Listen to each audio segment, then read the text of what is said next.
Friends, आज की कहानी है सोत की बेटी भाग 1। राधिका की लाइफ बहुत ही दुख भरी थी।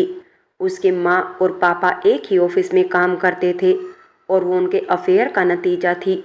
जब वो 2 साल की थी तो उसकी माँ गुजर गई। तब उसके पापा उसे अपनी पहली पत्नी के पास ले गए। कोई औरत भला कैसे अपनी सोत की बेटी को अपनाती, पर घर का खर्च उसके पापा चलाते थे, सो उनकी बात मानकर उसे घर में रख लिया। छोटी सी थी, उसे क्या पता कि सौतेली का अर्थ क्या होता है। वो अपनी सौतेली माँ और बहन दोनों से बहुत प्यार करती थी।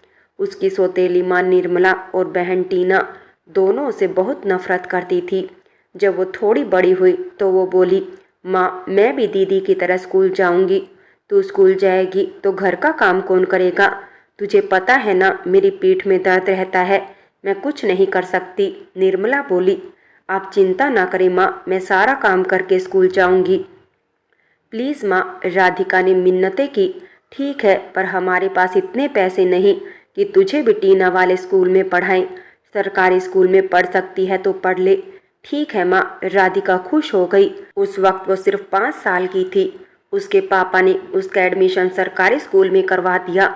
वो रोज़ सुबह जल्दी उठकर सब्जी काटती, आटा गूंथती, फिर झाड़ू पोछा करती। निर्मला बस सब्जी को तड़का लगाती और रोटी पकाती। टीना के बारे में कहती कि उसकी बड़ी क्लास है, पढ़ाई मुश्किल है, उससे काम नहीं कराना। वो नन्हे नन्हे हाथों से सारा काम करती, फिर स्कूल जाती।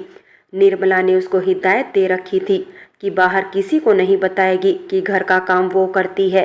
धीरे धीरे ये उसकी आदत हो गई। वो पढ़ने में होशियार थी, हर बार प्रथम आती थी। सारा मोहल्ला उसकी तारीफ करता। इससे निर्मला और टीना चिढ़ती थी, पर वो कुछ नहीं कर सकती थी। जब राधिका 14 साल की हुई तो उसके पापा एक्सीडेंट में मारे गए। उनकी जॉब निर्मला को मिल गई। अब राधिका के बुरे दिन शुरू हो गए। उसे बुक्स लेने के लिए भी पैसे नहीं मिलते थे। वो चोरी छुपे ट्यूशन देकर अपनी बुक्स के लिए पैसे बचाती। वो भी अगर टीना को पता लग जाता तो वो चुरा लेती थी, और बुक्स होती तो बुक्स बेच आती। 10वीं में उसे सारी बुक्स स्कूल से फ्री मिल गई। वो बुक्स को लेकर घर आ रही थी तो उसे चिंता हो रही थी कि बुक्स को कहाँ रखेगी। तभी एक लड़का साइकिल से उससे टकरा गया। ये यहाँ के सबसे अमीर घर का इकलौता बेटा था। राधिका गिर गई थी, उसकी बुक्स भी गिर गई थी। लड़के ने बढ़कर उसकी बुक्स उठाई। उसने राधिका को पहचान लिया। उसने पूछा, तुम राधिका हो ना, जो हर साल प्रथम आती हो? हेलो, मेरा नाम कृष्णा है। जी नमस्ते। कृष्णा से 4 साल बड़ा था। उसे भी पढ़ाई का बहुत शौक था। वो एक ही मोहल्ले में रहने के कारण उसे राधिका की हालत पता थी। उनकी काम वाली उन्हें सारे मोहल्ले का हाल बताती रहती थी। उसने पूछा, तुम बीच सड़क में इस तरह खोई कोई कहाँ जा रही हो? क्या तुम्हें डर है कि तुम्हारी बहन और माँ तुम्हारी बुक्स फाड़ देगी? नहीं नहीं, वो लोग ऐसा नहीं करते। वो तो हमारे घर में चूहे बहुत है। हमारे आंगन में एक फालतू कमरा है, अगर तुम चाहो तो वहाँ बुक्स रख सकती हो और बैठकर पढ़ सकती हो। मेरी कज़न हमारे साथ रहती है, बदले में उसे ट्यूशन पढ़ा दिया करना। वो मान गई और उसके पीछे चल दी। उनका घर बहुत ही बड़ा था। राधिका बाहर से अक्सर इसे देखती थी, पर उसे नहीं पता था कि वो उसके अंदर भी आएगी कभी। घर के आंगन में एक छोटा सा स्टोर बना था जिसमें फालतू सामान रखा हुआ था। कृष्णा ने वहां पड़े एक टेबल को खाली किया और उस पर उसकी बुक्स रख दी। ये लो, यहाँ अपनी बुक्स रख लो। मैं काम वाली आंटी से कहकर ये कमरा खाली करवा दूंगा। थैंक यू, आप बहुत अच्छे हैं। मुझे समझ नहीं आ रहा कि मैं आपका शुक्रिया अदा कैसे करूं। मेरा शुक्रिया अदा करना चाहती हो तो इस बार 10वीं में पूरे जिले में टॉप करके दिखाओ। ठीक है, मैं कोशिश करूंगी। चलो तुम्हें घर के लोगों से मिलवा दूं। वो घर के अंदर आते हैं। माँ, ये राधिका है, तुम तो जानती ही हो ना इसे। मैंने वो आंगन वाला स्टोर इसे पढ़ने के लिए दिया है, बदले में खुशबू को पढ़ा दिया करेगी। आप आंटी से कहकर कमरा साफ करा दीजिएगा। इसकी बुक्स यहीं टेबल पर रखी है। अरे, राधिका को कौन नहीं जानता, इतनी अच्छी बच्ची है। राधिका डरना मत, इसे अपना ही घर समझना। मैं आज ही कमरे की सफाई करवा दूंगी, कल से तुम पढ़ लिया करना। कृष्णा की माँ मीना जी बोली। फिर कृष्णा ने उसे खुशबू से मिलाया। खुशबू भी उससे मिलकर बहुत खुश हुई। सब उसके घर का माहौल जानते थे और इसके साथ वो कैसा व्यवहार करते हैं ये भी सभी को पता था। सब इससे हमदर्दी करते थे। मीना जी ने नौकरों को बुलाया और कहा, देखो ये राधिका है, ये बाहर वाले कमरे में पढ़ने आया करेगी, कोई इसे रोकेगा नहीं। और हाँ, अगर मैं कभी घर पर ना हूँ तो इसके खाने का ख्याल रखना। नहीं आंटी जी, आपने जगह दे दी यही बहुत है मेरे लिए, मुझे खाने की ज़रूरत नहीं है, हमारे घर में सब है, मेरी मम्मी बहुत कुछ ला कर देती है हमें। राधिका ने कहा, कोई बात नहीं बेटा, मेरे लिए जैसी खुशबू है वैसी ही तू है। फिर नौकरों से बोली, इस बात का बाहर किसी को पता नहीं चलना चाहिए। Okay, thank you aunty ji, thank you Krishna ji, अब मैं चलती हूँ, दीदी वेट कर रही होगी, वो मेरे बिना खाना नहीं खाती। राधिका कहकर चली गई। मीना ने ठंडी आह भरते हुए कहा, बेचारी बच्ची, वो कितना बुरा करते हैं इसके साथ में, फिर भी कभी उनकी बुराई नहीं करती। कहती है दीदी मेरे बिना खाना नहीं खाती, अगर ये बनाएगी तभी तो वो खाएगी। बुआ जी, वो टीना इससे बड़ी है ना, तो खुद क्यों नहीं खाना बनाती? खुशबू ने पूछा। बेटा, नसीब है अपने अपने, चलो छोड़ो, जब ये कुछ नहीं कहती तो हम कौन होते हैं कहने वाले। मीना जी बोली। कृष्णा पास खड़ा उनकी बातें सुनकर दुखी हो रहा था। इतनी इंटेलिजेंट लड़की होने के बावजूद उन दोनों का जुल्म सहती है, आखिर क्यों? क्यों आवाज नहीं उठाती? राधिका का घर आ गई महारानी आवारागर्दी करके, तुझे पता नहीं मेरे खाने का समय हो गया, भूख से बुरा हाल हो रहा है मेरा। टीना ने राधिका के दरवाजा खोलते ही कहा। अभी लाती हूँ दीदी। राधिका जल्दी से हाथ धोकर किचन में चली गई। उसने जल्दी से 2 सेब काटकर टीना को लाकर दिए। ये लो दीदी, इतने ये खाओ, तब तक मैं खाना बना देती हूँ। टीना के कमरे में चारों ओर कपड़े बिखरे पड़े थे। राधिका ने सारे कपड़े समेटे और कमरा सेट किया, फिर खाना बनाने चली गई। ये छोटा शहर था, यहाँ सिर्फ 2 ही स्कूल थे, एक सरकारी स्कूल और दूसरा प्राइवेट इंग्लिश मीडियम स्कूल। सभी अमीर घरों के बच्चे यहीं पढ़ते थे। टीना भी यहीं पढ़ती थी, पर पढ़ाई में वो बिल्कुल नालायक थी। बचपन से ही उसका होमवर्क राधिका करती थी, वो बड़ी मुश्किल से पास होती थी। उसकी माँ निर्मला फिर भी राधिका को ही डांटती, तुझे क्या पता कितनी मुश्किल पढ़ाई है इसकी, इतनी मोटी मोटी किताबें पढ़ना कोई आसान काम थोड़ी ही है। राधिका क्या कहती बेचारी, चुपचाप सुनती रहती। उनका घर छोटा था, दरवाजे से अंदर आते ही ड्राइंग रूम था, उसके एक तरफ टॉयलेट था और उसके साथ छोटा सा स्टोर रूम, दूसरी तरफ डाइनिंग रूम और किचन थी। सामने 2 बेडरूम थे, एक बेडरूम निर्मला का था और दूसरा टीना का। राधिका को वो छोटा सा स्टोर दे रखा था, उसमें कुछ किताबें रखी थी और एक सूटकेस जो वो अपनी माँ के घर से अपने साथ लाई थी।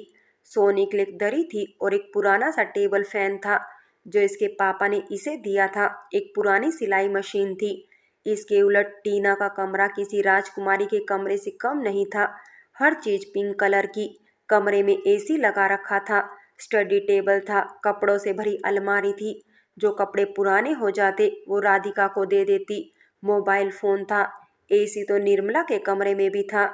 निर्मला टीना की हर ख्वाहिश पूरी करती थी, इस वजह से उस पर बहुत उधार चढ़ गया था, पर उसे कोई चिंता नहीं थी। राधिका टीना के पुराने कपड़े खुद ठीक कर लिया करती थी, क्योंकि टीना उससे लंबी और मोटी थी। ऐसे ही वो मशीन चलाना भी सीख गई। धीरे धीरे वो इसमें परफेक्ट हो गई। वो लोगों के कपड़े सिल कर देने लगी, जो पैसा मिलता वो निर्मला या टीना ले जाते। इतना सब होने के बाद भी राधिका खुश रहती थी। वो सुबह उठकर खाना बनाती, सफाई करती, कपड़े धोती, फिर स्कूल जाती, वापस आकर फिर टीना को खाना बना कर देती, फिर कपड़े सिलती। पढ़ाई वो रात को बैठकर करती, क्योंकि दिन में उसे टीना पढ़ने नहीं देती थी। इन सब के बावजूद राधिका स्कूल में फर्स्ट आती थी। राधिका ने टीना को खाना दिया। उसके खाना खा लेने के बाद उसने खुद ने खाना खाया और कपड़े सिलने लग गई। टीना बाहर घूमने चली गई। टीना के जाते ही राधिका उसके कमरे से इंग्लिश की बुक उठाकर पढ़ने लगी। उनके स्कूल में इंग्लिश 6 क्लास से थी, तो उसे इतनी ज़्यादा नहीं आती थी। खुद से सीखना मुश्किल था, तो कृष्णा के घर आ गई। सीधे उस रूम में गई जहाँ उसकी किताबें थी।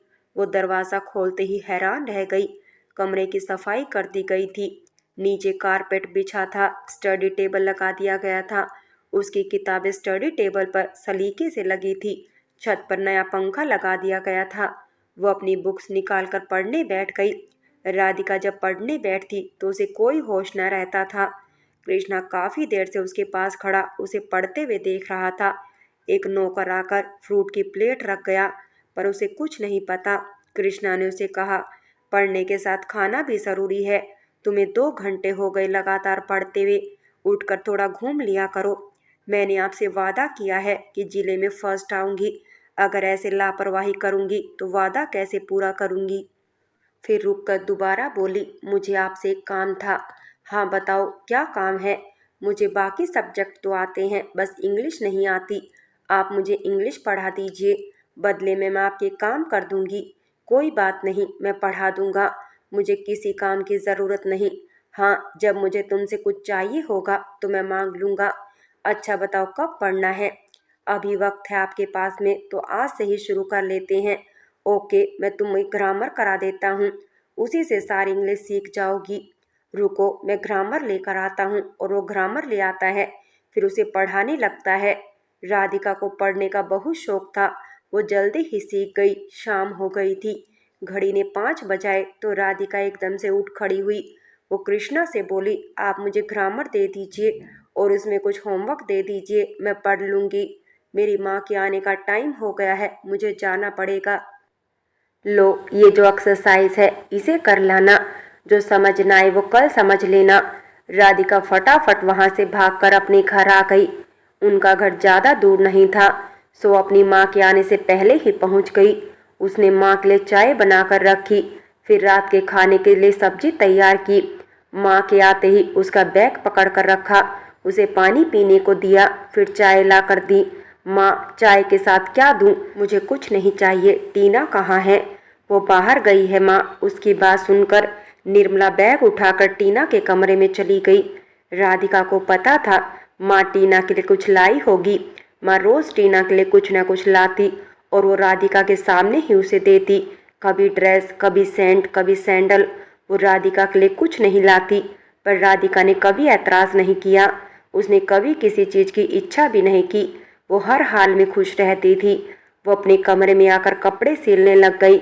एक सूट के 150 रुपये लेती थी। दिन के 2 सूट बना देती थी और सारे पैसे माँ को देती। रात काफ़ी हो गई। जब टीना आई तो माँ सो रही थी। टीना किसी लड़के की कार से उतरी। राधिका ने देख लिया था, वो उनके शहर का सबसे आवारा लड़का आकाश था। आकाश ने भी उसे देखकर हाथ हिलाया।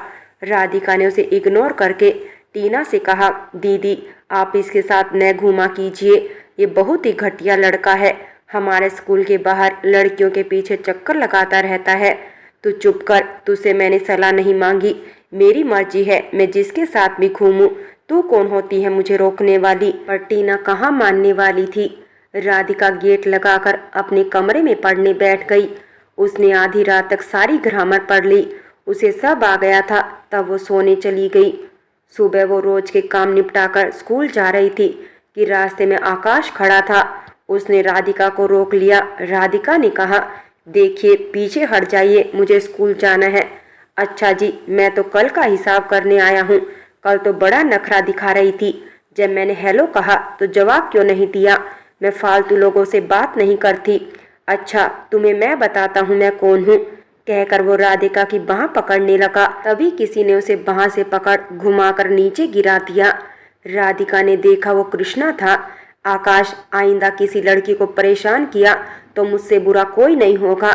कृष्णा के पापा पुलिस कमिश्नर थे, इसलिए सब उससे डरते थे। आकाश भी डर गया। कृष्णा ने राधिका से कहा, चलो तुम्हें स्कूल छोड़ देता हूँ। राधिका उसके साइकिल पर बैठ गई। कृष्णा उसे उसके स्कूल उतारकर अपने स्कूल चला गया। उस दिन के बाद आकाश ने राधिका को तंग नहीं किया। जब भी वक्त मिलता राधिका कृष्णा के घर पढ़ने जाती। वो, कृष्णा और खुशबू तीनों साथ बैठकर पढ़ते। जब कृष्णा ने राधिका का इंग्लिश का टेस्ट लिया तो हैरान रह गया। उसने एक भी गलती नहीं की थी। उस दिन पढ़ाई करते करते समय का ध्यान ही नहीं रहा। वो जब घर आई तो माँ कब की आ गई थी। उसे देखते ही बोली, कहाँ थी अब तक, तुझे समय का ध्यान भी नहीं है। तुझे पता नहीं कि मैं थक कर आती हूँ और मुझे चाय के बिना सर दर्द हो जाता है।